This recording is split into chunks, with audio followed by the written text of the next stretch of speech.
जय जगन्नाथ। नमस्कार दर्शक बंधु, मु ज्योतिर्विद सुशांत नायक आपण मानू आज राशिफल कार्यक्रम को स्वागत करुछि। आम्भर एही राशिफल चंद्रंकर गोचर गणना को नहीं आधारित। चंद्रंकर गोचर गणना आम जीवन उपरे बहुत भाव रे प्रभाव पकाई थाए। आसंतु जानिबा आज दिन विषय। आज पौष मास 26 दिन जानुआरी 10 तारीख शुक्रवार। आज हेउची सर्वसम्मत पुत्रदा एकादशी। आज तिथि नक्षत्र हेउची पौष मास शुक्ल पक्ष एकादशी तिथि दिवा 9:24 पर्यंत रहुची। कृतिका नक्षत्र दिवा 1:13 पर्यंत रहुची। वृष चंद्र अहोरात्र 60 दंड पर्यंत रहुची। आज घात चंद्र बिछा राशि। आज निषिद्ध खाद्य हेउची सिंह दिवा 9:24 पर पुतिका बा पोई भोजन निषेध। आज शुभ बेला हेउची रातरु दिवा 7:11 मध्य, पुणी दिवा 8:05 पर 10:26 मध्य। एथिला आज दिन विषय रे आसंतु जानिबा मेष ठारू आरंभ करी मीन राशि पर्यंत समस्त 12टी राशि राशिफल विषय रे प्रथमे जानिबा मेष राशि व्यक्ति विषय रे। अर्थ संपर्क को केंद्र करी बंधु प्रतिवादर स्वर उत्तोलन करि पारंती। निर्माणाधीन कार्य रे केतेक समस्या हठात देखा कारण स्थगित रही पारे। अश्विनी नक्षत्र सकाशे परोक्ष शत्रुता माली मकदमा संबंधी दुश्चिंता लगी रहिबो। संपर्कयंक उपरे भरोसा करी कौनसी काम करि परिबे नाही। आज हुएत किछि अशुभ मुहूर्त सृष्टि होई पारे तो किछि लोक माने आपन को एपरी कथा कहि पारंती जहाँ ठीक लागिवो नाही। यह आपन को बहुत कष्ट दे पारे कारण आपन सत्य कौन जानिछंती, किंतु यह को आपन को ऊपरे अधिक भारी हेबा को दियंतु नाही। मने रखंतु समस्ते शिखुछंती, आपन शांत रहिबा को चेष्टा करि पारिबे। आपन अनावश्यक वार्तालापरू पछकु जाई पारिबे। केवल आपन दक्षता उपरे काहाकु संदेह करने को दिंतु नहीं। जदि आपण एक गाड़ी किणवा चिंता करुछंती तेबे यह हेउची उपयुक्त समय। सांसारिक भोग एवं सुस्वादु खाद्यर आनंद नहीं पारिबे। शत्रु माने पराभूत हेबे। एथिसह नूतन बंधु विशेष करी विपरीत लिंगर बंधु सृष्टि करने पाई एही समय अनुकूल। दाम्पत्य जीवन रे सुख पाइबे। पिला माने आपणक सुख संतोष वृद्धि करिबे। मानसिक शांति पुनस्थापित हेब। परिवार रे सौहार्द्य वातावरण रहिबो। मोटामोटी भावे दिनटी मिश्र फलदायक एथिला मेषराशि व्यक्ति विषय मानक पई। आसंतु जानिबा वृषराशि विषय रे। कर्म क्षेत्र रे प्रत्येक प्रतिबंधक को दृढ़तार सह सम्मुखीन होई काम करिबे। रोहिणी नक्षत्र कौनसी आनुष्ठानिक कार्य रे जोग देई सम्मानित होई पारंती। पारिवारिक श्रृंखला रक्षा करिबारे पाख पड़ोशी माने सहायता आशा करि पारंती। संगीत कला साहित्य क्रीड़ा चलचित्र क्षेत्र रे उन्नति करिवे। आज आपणकर किछि सहकर्मी आपणक प्रति ईर्ष्या अनुभव करि पारंती और सेमानक सह मुकाबिला करिबा कष्टकर होई पारे। आपण हुएत सेमानकु कार्य रे सहाय्य करिबा को चाहंती, किंतु यह सर्वदा सहज नुह। स्वास्थ्य दृष्टि दिनटी भल हेबो। एथि सहित आपण आज टंका संबंधी गुरुत्वपूर्ण निष्पत्ति नेबा उचित हेबो नाही। आपण आगो को जाई लक्ष्य हासिल करिबार समय आसीछि, कारण एथिरे आपण सफल होई पारिबे। निज कृतित्व पाई सम्मान स्वीकृति पाई पारंती। आपण शत्रु माननकु परास्त करिबे। नूतन बंधु सृष्टि करिबे। एतला वृषराशि व्यक्ति विशेष मानक पई। आसंतु जानिबा मिथुन राशि व्यक्ति विषय रे। आज पुनर्वसु नक्षत्रर आकस्मिक दूरयात्रा सांगकु खर्चांत हेबाकु पड़ी पारे। आत्मीय आह्वान रे मनोरंजन सकाशे मन पलाई पारंती। प्रतियोगी किंबा प्रतिद्वंदी अजथा दोषारोप करी समस्या को बढ़ाई देबे। परिवार भितरे पुराना कथा को दोहराइले कलह लगी पारे। आज आपणक पथरे असुविधाजनक जिनिस आसी पारे, जेपरी योजना गुड़िकर विफलता किंबा ट्रैफिक जाम, जहाँ आपणक दिनटी कष्ट दे पारे। यह आपणक मन को खराब करि पारे, किंतु सकारात्मक चिंताधारा बजाय रखिबे। आज टिके सतर्क रुहंतु। ଅଧିକ ଚାପ ନିଅନ୍ତୁ ନାହିଁ। ଆପଣ ନିଜର ମନୋବଳକୁ ଦୃଢ଼ କରି ଛୋଟ ଛୋଟ ଅସୁବିଧାକୁ ମୁକାବିଲା କରିବାକୁ ଚେଷ୍ଟା କରନ୍ତୁ। ନେଇଥିବା ଦାୟିତ୍ୱ ଠିକ୍ ଭାବେ ତୁଲାଇବାକୁ ଚେଷ୍ଟା କରନ୍ତୁ। ଟିକିଏ ପରିଶ୍ରମ କରିବାକୁ ପଡ଼ିପାରେ। ଉତ୍ତମ ବ୍ୟବହାର ଓ ସହନଶୀଳତା ବଳରେ କେତେକ ନକାରାତ୍ମକ ସ୍ଥିତିକୁ ଏଡ଼ାଇ ପାରିବେ। ଯଦି ଆପଣ ବ୍ୟବସାୟୀ ତେବେ କାରବାରରେ ସଚ୍ଚୋଟତା ଅବଲମ୍ବନ କରନ୍ତୁ। ଦୂରଯାତ୍ରା ବା ବିଦେଶ ଯାତ୍ରା ଯୋଜନାକୁ ସ୍ଥଗିତ ରଖନ୍ତୁ। ନିଜ କାମ ନିଜ ଇଚ୍ଛାରେ ସମାପ୍ତ ନ କରିବାରୁ ଆପଣ ମାନସିକ ସ୍ତରରେ ବିଚଳିତ ହୋଇପାରନ୍ତି। ସାଙ୍ଗମାନଙ୍କ ସଫଳତାକୁ ଦେଖି ଈର୍ଷା କରନ୍ତୁ ନାହିଁ। ଆପଣଙ୍କ ପାଇଁ ସେଭଳି ଦିନ ଆସିବାକୁ ବିଳମ୍ବ ନାହିଁ। ଆର୍ଥିକ ଦୃଷ୍ଟିରୁ ସମୟ ଟିକିଏ କଷ୍ଟକର ହୋଇପାରେ। ଖର୍ଚ୍ଚକୁ ନିୟନ୍ତ୍ରଣରେ ରଖନ୍ତୁ। ସ୍ୱାସ୍ଥ୍ୟ ସର୍ବଦା ଅଧିକ ଧ୍ୟାନ ଆବଶ୍ୟକ କରେ। ପେଟ ଜନିତ ସମସ୍ୟା ଭୋଗ କରିପାରନ୍ତି। ମିଥୁନ ରାଶି ବ୍ୟକ୍ତି ବିଷୟରେ ଆସନ୍ତୁ ଜାଣିବା କର୍କଟ ରାଶି ବ୍ୟକ୍ତି ବିଷୟରେ। ପ୍ରତ୍ୟେକ ପରିସ୍ଥିତିକୁ ସଜାଡ଼ି ନେବାର କଳା କୌଶଳରୁ କାମ ହାସଲ କରିପାରିବେ। ନିଜେ ଅସୁବିଧା ଭିତରେ ଚଳୁଥିଲେ ମଧ୍ୟ ବନ୍ଧୁଙ୍କ କାମରେ ଯଥାସାଧ୍ୟ ସାହାଯ୍ୟ କରିପାରନ୍ତି। ପୁଷ୍ୟା ନକ୍ଷତ୍ରର ବ୍ୟବସାୟ ଓ ପରିବହନ କ୍ଷେତ୍ରରେ ସମସ୍ୟା ସମାଧାନ ହେବ। ପରିବାରରେ କାହାର ସ୍ୱାସ୍ଥ୍ୟ ସମସ୍ୟା ମାନସିକ ଅସୁସ୍ଥତାର କାରଣ ହେବ। ଆଜି ବେକାରୀମାନେ ଚାକିରି ପାଇବେ। ବ୍ୟବସାୟରେ ନୂତନ ଫଳାଫଳ ଲାଭଦାୟକ ପ୍ରମାଣିତ ହେବ। ନୂତନ ଯୋଜନା ପ୍ରସ୍ତୁତ କରିବେ ଓ ସେଗୁଡ଼ିକୁ ମଧ୍ୟ କାର୍ଯ୍ୟକାରୀ କରିବେ। କଠିନ ପରିଶ୍ରମରୁ ଦୂରେଇ ଯାଆନ୍ତୁ ନାହିଁ। ଦିନଟି ଭଲରେ ଯିବ। ଆପଣ ରାଜନୀତିରେ କିଛି ଗୁରୁତ୍ୱପୂର୍ଣ୍ଣ ଦାୟିତ୍ୱ ପାଇବେ। ମାଙ୍କର ସ୍ୱାସ୍ଥ୍ୟରେ ଯତ୍ନ ନିଅନ୍ତୁ। ମାଙ୍କ ପରାମର୍ଶ ଉପଯୋଗୀ ପ୍ରମାଣିତ ହେବ। ସମାଜରେ ସମ୍ମାନ ଓ ପ୍ରତିଷ୍ଠା ବୃଦ୍ଧି ପାଇବ। ନୂତନ ବ୍ୟବସାୟ ଆରମ୍ଭ କରିପାରନ୍ତି। ଲୋକମାନେ ଗୁରୁତ୍ୱପୂର୍ଣ୍ଣ ସଫଳତା ପାଇବେ। ଭୟର ବାତାବରଣ ସହ ମାନସିକ ଅଶାନ୍ତି ସୃଷ୍ଟି ହୋଇପାରେ ଏବଂ ସତର୍କତା ଅବଲମ୍ବନ କରିବା ଆବଶ୍ୟକ। ପେଟ ବ୍ୟଥା ଏବଂ ଛାତି ଅସ୍ୱାଭାବିକତା ଭଳି ସମସ୍ୟାର ସମ୍ମୁଖୀନ ହେବାକୁ ପଡ଼ିପାରେ। ମାନସିକ ଅବସାଦ ଠାରୁ ଦୂରେଇ ରୁହନ୍ତୁ। ଆତ୍ମବିଶ୍ୱାସ ହରାନ୍ତୁ ନାହିଁ। ଆର୍ଥିକ ଦୃଷ୍ଟିରୁ ଏହା ଏକ କଷ୍ଟକର ସମୟ। ଖର୍ଚ୍ଚ ବଢ଼ିପାରେ। ଯତ୍ନର ସହିତ ଟଙ୍କା ଖର୍ଚ୍ଚ କରନ୍ତୁ। ପ୍ରିୟଜନଙ୍କ ସହିତ ଭଲ ସମ୍ପର୍କ ବଜାୟ ରଖିବା ପାଇଁ ଚେଷ୍ଟା କରନ୍ତୁ।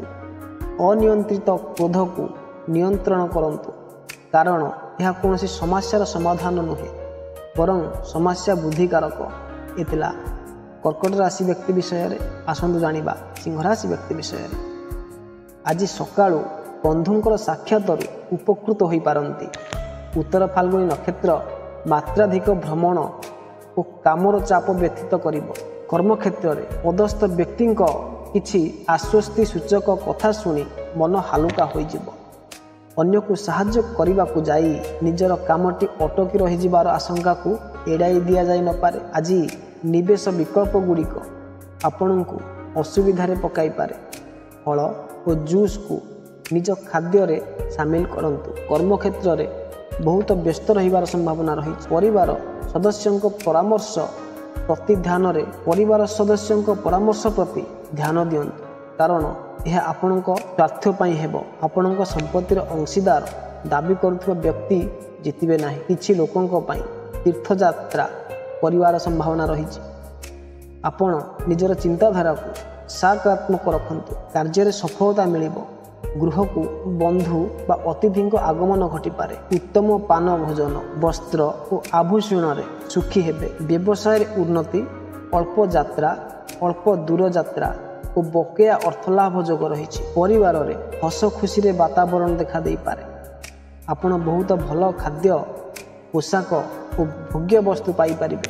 ଆପଣ ସମ୍ମୁଖୀନ ହୋଇଥିବା ପ୍ରତ୍ୟେକଟି ପରିସ୍ଥିତି ଏବଂ କରାଯାଇଥିବା ପ୍ରତ୍ୟେକ କାର୍ଯ୍ୟ ଆପଣଙ୍କୁ ଖୁସି ଦେବ। ମନରେ ସମ୍ପୂର୍ଣ୍ଣ ସନ୍ତୁଷ୍ଟିର ବାତାବରଣ ରହିବ। ମୋଟାମୋଟି ଭାବେ କହିବାକୁ ଗଲେ ଦିନଟି ଆପଣଙ୍କର ବେଶ ଭଲରେ କଟିବ। ଏ ଥିଲା ସିଂହ ରାଶି ବ୍ୟକ୍ତିବିଶେଷମାନଙ୍କ ପାଇଁ। ଆସନ୍ତୁ ଜାଣିବା କନ୍ୟା ରାଶି ବ୍ୟକ୍ତି ବିଷୟରେ। ଆଜି ହସ୍ତା ନକ୍ଷତ୍ରର ପରିବାର, ଲୋକ ସମ୍ପର୍କ, ଶିଳ୍ପ, ବ୍ୟବସାୟ ଓ ପରିବହନ କ୍ଷେତ୍ର ଭଲ ରହିବ।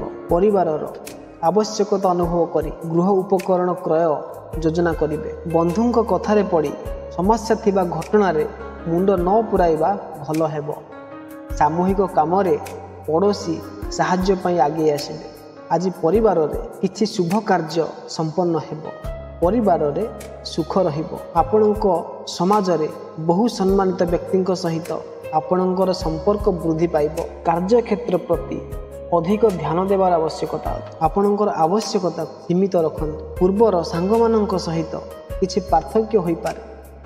ସଙ୍ଗୀତ, ଗୀତ, ନୃତ୍ୟ, କଳା ଇତ୍ୟାଦି କ୍ଷେତ୍ରରେ ଜଡ଼ିତ ଲୋକମାନେ ଉଚ୍ଚ ସଫଳତା ପାଇବେ। ସ୍ୱାସ୍ଥ୍ୟ ଓ ଅର୍ଥ ଲାଗି କେତେକ ପ୍ରତିକୂଳ ପରିସ୍ଥିତି ସୃଷ୍ଟି ହୋଇପାରେ, କିନ୍ତୁ ଖର୍ଚ୍ଚ ବଢ଼ିପାରେ। ଏହି ସମୟ ମଧ୍ୟରେ ଚନ୍ଦ୍ର ଆପଣଙ୍କର ଜନ୍ମ ରାଶିରୁ ଦ୍ୱିତୀୟ ଘର ଦେଇ ଗତି କରିବେ। ଖର୍ଚ୍ଚ ଉପରେ ନିୟନ୍ତ୍ରଣ ରଖନ୍ତୁ। ଲୋକମାନଙ୍କ ସହିତ ବ୍ୟବହାର ବେଳେ ବିଶେଷ ଭାବରେ ସଚେତନ ହେବା ଉଚିତ। କୌଣସି ପ୍ରକାର ବିବାଦ ଭିତରେ ପଶିଲେ ତାହା ବୃଥା ଝଗଡ଼ା ରୂପ ନେଇପାରେ। ନିଜର ସମ୍ମାନ ଏବଂ ପ୍ରତିଷ୍ଠା ରକ୍ଷା କରିବାକୁ ପ୍ରଯତ୍ନ କରନ୍ତୁ। ଅଫିସରେ କିଛି ବାଧା ଉପୁଜିପାରେ, କିନ୍ତୁ ତାହା ସ୍ଥାୟୀ ହେବ ନାହିଁ। କଠିନ ପରିଶ୍ରମର ଫଳାଫଳ ନିଶ୍ଚିତ ମିଳିବ। ଧୈର୍ଯ୍ୟ ରଖି ଉପଯୁକ୍ତ ସମୟକୁ ଅପେକ୍ଷା କରିବାକୁ ପଡ଼ିବ। ସତ୍ ଚିନ୍ତା ଓ ସତ୍ କର୍ମରେ ନିବିଷ୍ଟ ରହିବା ଆବଶ୍ୟକ। ଅନିୟନ୍ତ୍ରିତ କ୍ରୋଧ ଉପରେ ଅଙ୍କୁଶ ରଖନ୍ତୁ। ଏ ଥିଲା କନ୍ୟା ରାଶି ବ୍ୟକ୍ତିବିଶେଷମାନଙ୍କ ପାଇଁ। ଆସନ୍ତୁ ଜାଣିବା ତୁଳା ରାଶି ବ୍ୟକ୍ତି ବିଷୟରେ। ସ୍ୱାତି ନକ୍ଷତ୍ର ପାରିବାରିକ ଅଶାନ୍ତି ଲାଗି ରହିବା କାରଣରୁ ମନ ଭଲ ରହିନପାରେ। ଅନ୍ୟମାନଙ୍କ ସକାଶେ ଯେତେ ଭଲ କାମ କଲେ ସୁଦ୍ଧା ପର କଥା ଶୁଣି ସେମାନେ ଆପଣଙ୍କ ଠାରୁ ଦୂରେଇ ରହିପାରନ୍ତି। ବାଣିଜ୍ୟ, ଶିଳ୍ପ ଓ ପରିବହନରେ ସମସ୍ୟା ସମାଧାନ ହୋଇପାରେ। ଭ୍ରମଣ ଅବକାଶରେ ଖର୍ଚ୍ଚାନ୍ତ ହୋଇପାରନ୍ତି। ଆଜି ଆପଣଙ୍କର ବ୍ୟବସାୟ ଯୋଜନା ସଫଳ ହେବ। କିଛି ଅସମ୍ପୂର୍ଣ୍ଣ କାର୍ଯ୍ୟ ସଫଳ ହେବାର ସମ୍ଭାବନା ରହିଛି। ଶ୍ରମିକ ଶ୍ରେଣୀ ଲୋକ ରୋଜଗାର ପାଇବେ। ଉଚ୍ଚ ପଦାଧିକାରୀଙ୍କ ନିକଟତର ହେବା ଚାକିରିରେ ପ୍ରମୋସନ୍ ହେବ। କୋର୍ଟ ମାମଲାରେ ଆପଣ ବଡ଼ ଓ ଗୁରୁତ୍ୱପୂର୍ଣ୍ଣ ସଫଳତା ପାଇବେ। ଏକ ଦୀର୍ଘ କିମ୍ବା ବିଦେଶ ଯାତ୍ରା କରିବାର ସମ୍ଭାବନା ରହିଛି। ଏହି ସମୟ ମଧ୍ୟରେ ଚନ୍ଦ୍ର ଆପଣଙ୍କ ଜନ୍ମରାଶି ଦେଇ ଗତି କରୁଛନ୍ତି। ଏହା ଆପଣଙ୍କ ଜୀବନରେ ଏକ ସକାରାତ୍ମକ ପରିବର୍ତ୍ତନ ଆଣିପାରେ। ଏହି ସମୟ ନିଶ୍ଚିତ ଭାବରେ ଆପଣଙ୍କୁ ସୁସ୍ୱାଦୁ ଖାଦ୍ୟ ଏବଂ ସୁବିଧା ଯୋଗାଇବ। ଏହା ସହିତ ଆପଣ ଶାରୀରିକ ଭୋଗବିଳାସ, ଭଲ ପୋଷାକ, ସୁଗନ୍ଧ ଦ୍ରବ୍ୟ ଓ କିଛି ବସ୍ତୁ ପାଇପାରନ୍ତି। ସର୍ବୋତ୍ତମ ବନ୍ଧୁ ଏବଂ ପରିଚିତମାନେ ନିଶ୍ଚିତ ଭାବରେ ଏହି ସମୟରେ ସାକ୍ଷାତ କରିବେ। ଶରୀରରେ ସୁସ୍ଥତା ଅନୁଭବ କରିବେ। ତଥାପି ନିଜ ଭାବନା ପ୍ରତି ଅତ୍ୟଧିକ ସମ୍ବେଦନଶୀଳ ନ ହେବାକୁ ଚେଷ୍ଟା କରନ୍ତୁ। ଆର୍ଥିକ ଦୃଷ୍ଟିରୁ ଏହା ମଧ୍ୟ ଏକ ଭଲ ସମୟ। ପୁରୁଣା ଋଣ, ଅର୍ଥନୈତିକ ଲକ୍ଷ୍ୟ ଏବଂ କାର୍ଯ୍ୟରେ ମଧ୍ୟ ଅଗ୍ରଗତି ହୋଇପାରେ। ଏ ଥିଲା ତୁଳା ରାଶି ବ୍ୟକ୍ତିବିଶେଷମାନଙ୍କ ପାଇଁ। ଆସନ୍ତୁ ଜାଣିବା ବୃଶ୍ଚିକ ରାଶି ବ୍ୟକ୍ତି ବିଷୟରେ। ବିଭିନ୍ନ ସମସ୍ୟା ମଧ୍ୟରେ ଗତି କଲେ ମଧ୍ୟ କୌଣସି ଅସୁବିଧା ହେବ ନାହିଁ। ରାଜନୀତି, ପ୍ରଶାସନିକ, କଳା, କ୍ରୀଡ଼ା କ୍ଷେତ୍ରରେ ସୁନାମ ଅର୍ଜନ କରିବେ। ପ୍ରତ୍ୟେକ କ୍ଷେତ୍ରରେ ନିଜ ସଂସ୍ପର୍ଶରେ ଆସୁଥିବା ବ୍ୟକ୍ତିଙ୍କ ସାହାଯ୍ୟ ସହଯୋଗ ପାଇପାରିବେ। ନିର୍ମାଣ କ୍ଷେତ୍ରରେ ସମସ୍ୟା ସମାଧାନ କରିବାରେ ସଫଳ ହେବେ। ଆପଣଙ୍କର ଦାମ୍ପତ୍ୟ ଜୀବନରେ ଆପୋଷୀ ସାମଞ୍ଜସ୍ୟ ବଜାୟ ରହିବ। ନୂଆ ଲୋକଙ୍କ ସହିତ ମିଶିବା ଭବିଷ୍ୟତ ଲାଗି ଲାଭଦାୟକ ରହିବ। ପ୍ରେମୀ ଯୁଗଳଙ୍କ ଲାଗି ଦିନଟି ଖୁବ୍ ଭଲ। ଆପଣ ଏ ପରିସ୍ଥିତିରେ ଅଛନ୍ତି ଯେ ଆପଣଙ୍କୁ ଅନେକ ଅଧିକାର ଓ କ୍ଷମତା ମିଳିବ। ଏଥିରେ ଆପଣଙ୍କୁ ବହୁତ ଆନନ୍ଦ ମିଳିବ, କିନ୍ତୁ ଏହା ଧ୍ୟାନ ରଖିବା ଉଚିତ ଯେ ଏହି ଅଧିକାର ସହିତ ଆପଣଙ୍କୁ ଅତିରିକ୍ତ ଦାୟିତ୍ୱ ମଧ୍ୟ ମିଳିବ। ଏ ଥିଲା ବୃଶ୍ଚିକ ରାଶି ବ୍ୟକ୍ତିବିଶେଷମାନଙ୍କ ପାଇଁ। ଆସନ୍ତୁ ଜାଣିବା ଧନୁରାଶି ବ୍ୟକ୍ତି ବିଷୟରେ। ବ୍ୟବସାୟୀଙ୍କୁ ଯଥେଷ୍ଟ ଲାଭ ହେବ। ଅଫିସରେ କୌଣସି କାମକୁ ନେଇ ଅଧିକ ବ୍ୟସ୍ତ ରହିବେ। ବକେୟା ଅର୍ଥ ପାଇବେ। ନୂଆ ଜମି କିଣିବା ପୂର୍ବରୁ ଦଲିଲକୁ ଭଲ ଭାବରେ ଯାଞ୍ଚ କରିନିଅନ୍ତୁ। ଆପଣ ଖୁସି ମନାଇବା ପାଇଁ କିମ୍ବା ବ୍ୟବସାୟ ଦୃଷ୍ଟିରୁ ବାହାରକୁ ଯାତ୍ରା କରିପାରନ୍ତି, କିନ୍ତୁ କୌଣସି ପ୍ରକାର ଅସୁବିଧା ସୃଷ୍ଟି ହେବାର ସଂକେତ ଅଛି। ଯୋଜନାରେ କିଛି ବିଘ୍ନ ଘଟିପାରେ ଏବଂ ଆପଣ ଯୋଜନାର ପରିବର୍ତ୍ତନ କରିପାରନ୍ତି। ପ୍ରତ୍ୟେକ କ୍ଷେତ୍ରରେ ପ୍ରତିକୂଳତା ଦୂରେଇ ଯାଉଥିବା ଅନୁଭବ କରି ଆଶାବାଦୀ ହେବେ। ଦୀର୍ଘ ଦିନର ଅପେକ୍ଷା ପରେ ସାଙ୍ଗଙ୍କ ସାହାଯ୍ୟରେ ବକେୟା ଆଦାୟ କରିପାରିବେ। ଏ ଥିଲା ଧନୁରାଶି ବ୍ୟକ୍ତିବିଶେଷମାନଙ୍କ ପାଇଁ। ଆସନ୍ତୁ ଜାଣିବା ମକର ରାଶି ବ୍ୟକ୍ତି ବିଷୟରେ। ବନ୍ଧୁଙ୍କ ସହାୟତାରେ ପାରିବାରିକ ଅସୁବିଧାକୁ ସୁଧାରି ନେବାରେ ପ୍ରଯତ୍ନ କରିବେ। ଶିଳ୍ପ, ବାଣିଜ୍ୟ ପରିବହନ କ୍ଷେତ୍ରରେ ଲାଭ ହୋଇନପାରେ। ଉପରିସ୍ଥଙ୍କ ହସ୍ତକ୍ଷେପ ଫଳରେ ସାହିତ୍ୟ, ସଙ୍ଗୀତ, କ୍ରୀଡ଼ା, ଚଳଚ୍ଚିତ୍ର କ୍ଷେତ୍ରରେ ସମସ୍ୟା ସମାଧାନ ହୋଇଯିବ। ଶ୍ରବଣ ନକ୍ଷତ୍ରର ସ୍ୱାସ୍ଥ୍ୟରେ ଉନ୍ନତି ହେବାରୁ ଆଶ୍ୱସ୍ତି ଲାଭ କରିପାରନ୍ତି। ସବୁ କାମ ସହଜରେ ସମ୍ପୂର୍ଣ୍ଣ ହେବ। କୌଣସି ସମାରୋହକୁ ଯିବା ପାଇଁ ଯୋଜନା କରିପାରନ୍ତି। ଜୀବନସାଥୀ ଆପଣଙ୍କର ସଚ୍ଚୋଟତାରେ ପ୍ରଭାବିତ ହେବେ। ଛାତ୍ରଙ୍କ ଲାଗି ଦିନଟି ଖୁବ୍ ଭଲ ରହିବ। ଏହି ସମୟ ନିଜ ସାଙ୍ଗ ସାଙ୍ଗରେ କୌଣସି କଳି କଜିଆରେ ପଡ଼ନ୍ତୁ ନାହିଁ। ବୋଧ ହୁଏ ସମସ୍ତେ ଚିନ୍ତାର ସମ୍ମୁଖୀନ ହୋଇଛନ୍ତି, ଯାହାର କାରଣ ଚିନ୍ତାର ପରିବେଶ ସୃଷ୍ଟି ହୋଇଛି। ପ୍ରତି କ୍ଷେତ୍ରରେ ସତର୍କ ରହି କାର୍ଯ୍ୟ କରିବା ବୁଦ୍ଧିମାନର କାର୍ଯ୍ୟ ହେବ। ଏ ଥିଲା ମକର ରାଶି ବ୍ୟକ୍ତିବିଶେଷମାନଙ୍କ ପାଇଁ। ଆସନ୍ତୁ ଜାଣିବା କୁମ୍ଭ ରାଶି ବ୍ୟକ୍ତି ବିଷୟରେ। ଆପଣଙ୍କର ଧ୍ୟାନ ଆଧ୍ୟାତ୍ମିକ ଦିଗକୁ ରହିବ। ଆତ୍ମୀୟ ସ୍ୱଜନମାନଙ୍କର ସହ ସମ୍ବନ୍ଧ ମଜବୁତ ହେବ। ଚାକିରିଜୀବୀ ମନ ଚାହୁଁଥିବା ଅଞ୍ଚଳକୁ ବଦଳି ହେବେ। ଉଚ୍ଚ ଶିକ୍ଷା ଲାଗି ଦିନଟି ବହୁତ ଭଲ। ଅନ୍ୟ ଲୋକ ଆପଣଙ୍କ ଦୟାକୁ ଭୁଲ ବାଟରେ ନେବା ପାଇଁ ଚେଷ୍ଟା କରିବେ। ମନେ ରଖ, ଜୀବନରେ ପ୍ରତ୍ୟେକ ଜିନିଷର ସନ୍ତୁଳିତ ହେବା ଆବଶ୍ୟକ ଅଟେ। ଏଥିପାଇଁ ଆବଶ୍ୟକତା ଠାରୁ ଅଧିକ ଦୟା କରିବା ମଧ୍ୟ ଠିକ୍ ନୁହେଁ। ପାରିବାରିକ ଶୃଙ୍ଖଳା ରକ୍ଷା କରିବାକୁ ଯାଇ କଷ୍ଟ ସ୍ୱୀକାର କରିବାକୁ ପଡ଼ିପାରେ। ପ୍ରତ୍ୟେକ କ୍ଷେତ୍ରରେ ସମସ୍ୟା ରହିବ। ଧୈର୍ଯ୍ୟହରା ନ ହୋଇ କାର୍ଯ୍ୟ କଲେ ଉପକୃତ ହେବେ। ପାରିବାରିକ କ୍ଷେତ୍ରରେ ନୀରବ ରହିବାକୁ ବାଧ୍ୟ ହୋଇପାରନ୍ତି। ଶତଭିଷା ନକ୍ଷତ୍ର ନିଚ ଜାତିର ବ୍ୟକ୍ତିଙ୍କ ସହାୟତାରୁ ଉପକୃତ ହେବେ। ଏ ଥିଲା କୁମ୍ଭ ରାଶି ବ୍ୟକ୍ତିବିଶେଷମାନଙ୍କ ପାଇଁ। ଆସନ୍ତୁ ଜାଣିବା ମୀନ ରାଶି ବ୍ୟକ୍ତି ବିଷୟରେ। ଆଜି ଉତ୍ତର ଭାଦ୍ରପଦ ନକ୍ଷତ୍ର ସକାଶେ ଦିନଟି ବହୁତ ଭଲ ରହିବ। ମିତ୍ରତା ବୃଦ୍ଧି, କାର୍ଯ୍ୟ ସଫଳ, କଳା ସାହିତ୍ୟ, ସଙ୍ଗୀତରେ ପ୍ରତିଷ୍ଠା ଲାଭର ସମ୍ଭାବନା ରହିଛି। ପ୍ରଶାସନିକ ସ୍ତରରେ ପ୍ରତିକୂଳ ପରିସ୍ଥିତିର ଚାପକୁ ଯଥାସାଧ୍ୟ ନିୟନ୍ତ୍ରଣ ମଧ୍ୟରେ ରଖିବାରେ ସମର୍ଥ ହେବେ। ନିର୍ମାଣାଧୀନ କାମର ଜଞ୍ଜାଳ ହେତୁ ଗୁଡ଼ାଏ ଚିନ୍ତା କରି ମନକୁ ଭାରାକ୍ରାନ୍ତ କରିପାରନ୍ତି। ମନ ଅଶାନ୍ତି ମୁକ୍ତ ରହିବ। ନୂଆ କାମରେ ରୁଚି ବଢ଼ିବ। ପରିବାର ସହ ବାହାରକୁ ବୁଲିଯିବାର ଯୋଜନା କରିବେ। ବଜେଟକୁ ଧ୍ୟାନ ରଖି ଖର୍ଚ୍ଚ କରନ୍ତୁ। ଜୀବନସାଥୀ ଆପଣଙ୍କ ଭାବନାକୁ ସମ୍ମାନ କରିବେ। ଆପଣଙ୍କର କୌଣସି ପ୍ରିୟଜନ ସହିତ ସମ୍ପର୍କ ଖରାପ ହୋଇଯାଇଛି। ଏହି ସମୟ ଆପଣ ନିଜ କ୍ରୋଧକୁ ଆୟତ୍ତରେ ରଖିବାର ସମୟ ଅଟେ। ଆପଣ ଏହି ସମୟରେ ପୁରୁଣା ମିଠା ସ୍ମୃତିକୁ ମନେ ପକାଇ ପରସ୍ପରକୁ ଗୁରୁତ୍ୱ ଦେବା ଉଚିତ ହେବ। ଏ ଥିଲା 12ଟି ରାଶିର ରାଶିଫଳ ବିଷୟରେ। ଯଦି ଭିଡ଼ିଓଟି ଆପଣମାନଙ୍କୁ ଭଲ ଲାଗିଥିବ ତେବେ ନିଶ୍ଚିତ ଲାଇକ୍ କରିବାକୁ ଭୁଲିବେନି। ରହୁଛି, ନମସ୍କାର, ଜୟ ଜଗନ୍ନାଥ।